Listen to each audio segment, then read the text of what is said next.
Voilà donc le rail motorisé que vous avez pu réaliser grâce au tuto raspberrypilabo.com. Donc voilà un petit peu ce que ça peut donner en réel quoi. Après vous êtes pas obligé de faire exactement les mêmes les mêmes. Enfin moi j'ai fait voilà j'ai adapté mon rail par rapport au matériel que j'avais, donc j'ai récupéré quelques petits roulements de roues de roller. Voilà, donc vous pouvez voir donc que le Canon est branché au Raspberry. Hop, directement. Donc en passant par le petit transistor qui est caché là en rouge. Voilà, le Easy Driver, donc où est connecté notre moteur et qui est reconnecté au Raspberry.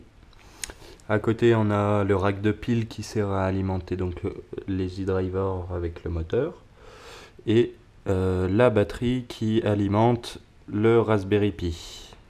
Donc voilà, avec le Wi-Fi et le petit bouton reset qui est ici au cas où notre Raspberry plante. Donc, pour commencer, on lance. Donc moi j'utilise Juice SSH qui marche pas mal, même très bien. Donc, on utilise ensuite Pilaps. Enfin, Pilaps, comme je l'ai nommé. Ça me connecte donc au Raspberry. Donc, il faut bien avoir activé avant le téléphone en mode routeur hein, pour que le Raspberry se connecte bien dessus. Voilà. Donc, une fois qu'on est dessus, on rentre la commande, comme je vous ai dit, CD et le répertoire où est stocké votre programme en Python. Donc voilà, moi j'ai mis donc CD Home, Pi Desktop et Prograil. Voilà, je fais entrer. On voit que le Raspberry nous a mis dans le dossier Desktop Prograil. Une fois ici, vous pouvez lancer donc le programme avec la commande sudo python boot et puis le nom de votre programme. Donc voilà, je fais entrer. Il nous demande le nombre de shoots qu'on veut réaliser. Donc je vais mettre 10 pour l'exemple.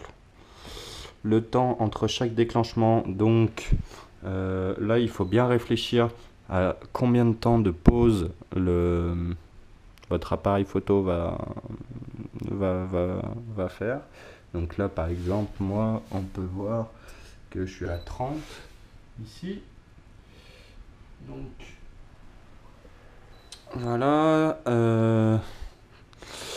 Donc ici, pour moi, je m'en fiche tout de suite, hein, parce que une seconde, c'est largement suffisant. Si vous faites un timelapse de nuit, par exemple, avec 30 secondes de pause, ici, il faudra ajouter un temps de 65-70 secondes.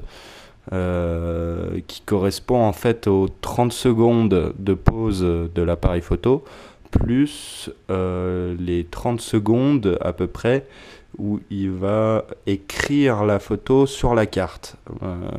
J'ai une carte rapide, hein, pourtant j'ai une des meilleures cartes, mais il prend quand même 30 secondes pour écrire la photo sur la carte.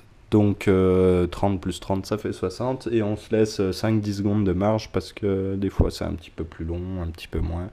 Donc voilà, 65-70 secondes pour un temps d'exposition de 30 secondes. Donc le temps d'exposition n'est pas encore fonctionnel.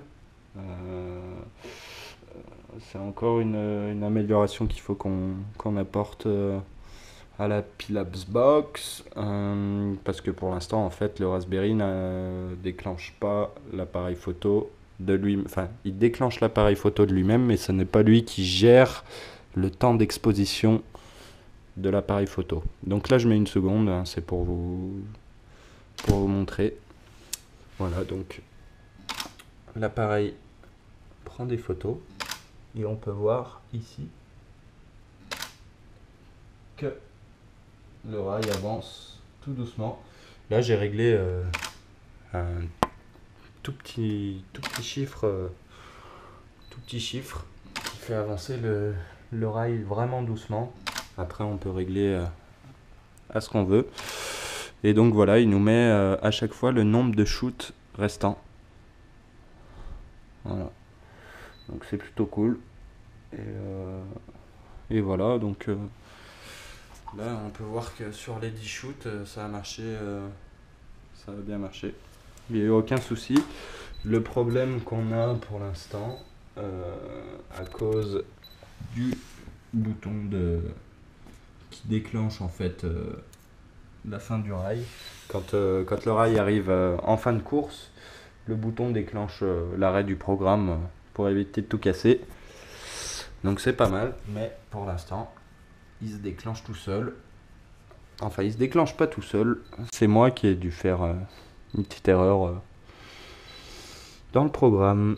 Donc voilà, j'espère que le tuto a été assez explicite. Je pense que vous n'avez pas eu trop de mal à le réaliser. La partie la plus technique, je vais dire, c'est pour fixer le moteur au rail. Voilà, faut essayer de pas tout casser parce que bon, ça coûte quand même assez cher et il faut pas faire des trous n'importe où. Moi, j'ai utilisé des trous que j'avais déjà, mais c'est pas optimal. Voilà. Et si vous souhaitez plus d'informations, n'hésitez pas à aller sur le site raspberrypilabo.com et de toute façon, il y aura des mises à jour assez régulières du programme sur notre site. Voilà. Et ben en espérant que ça vous a aidé. A plus.